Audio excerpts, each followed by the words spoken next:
It's often said that for a glimpse into the way the political winds are blowing, you don't need to look much further than Ohio. With its demographic makeup of small towns, big cities and suburbs, and rural regions, Ohio is in many ways a microcosm of America, not to mention a key presidential battleground state.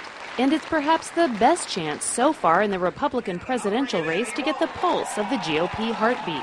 You think of almost every voter group in the Republican Party, they're represented well here.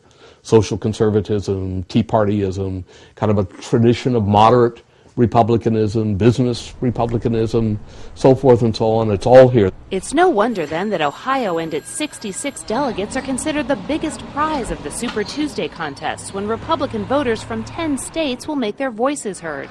And though they don't readily admit it, for Mitt Romney and Rick Santorum locked in a fierce battle here, the outcome of Ohio could make or break their campaigns. The people of Ohio, you all know this is the biggest prize on Super Tuesday. I need your vote. Get out there and vote as many times as they let you. Romney has spent the past few days playing up his business experience in Ohio, where unemployment is actually lower than the national average, but still significant.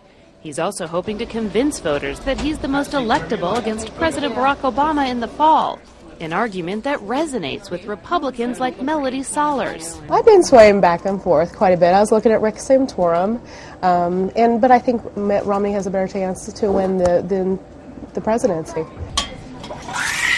Still, other Ohio voters are not convinced. As in much of the country, Romney has struggled to win over conservatives here who make up the party's base and consider social values their key issue. With Republicans like Neil Smith, Rick Santorum has the clear advantage. You know, I like his values. I think he's a moral man. I think the morals in America have just kind of went down the sewer, and you know, they need to stop. Santorum, who comes from neighboring Pennsylvania and resonates well with Rust Belt voters, had been leading Romney in Ohio. But after a series of recent gaffes and a barrage of negative TV ads from Romney, that gap appears to have dissipated. And some polls even suggest a dead heat. A casual poll of Republicans in the Sequoia bowling alley outside Columbus revealed that many who plan to vote on Tuesday remain undecided. So far, with these players, no candidate is bowling a perfect game. I'm still not sure of who I want to vote for, but I'm going to keep my options open at this time. I'm undecided at this point in time. I've always been a Santorum supporter and liked him. Just some things that he said recently that have questioned my decision, so I'll probably make up my mind hopefully before Tuesday. But in the end, some of these voters say it's a choice between emotion and pragmatism, and they admit they might not know which wins out until the last pin is down and the final votes are tallied.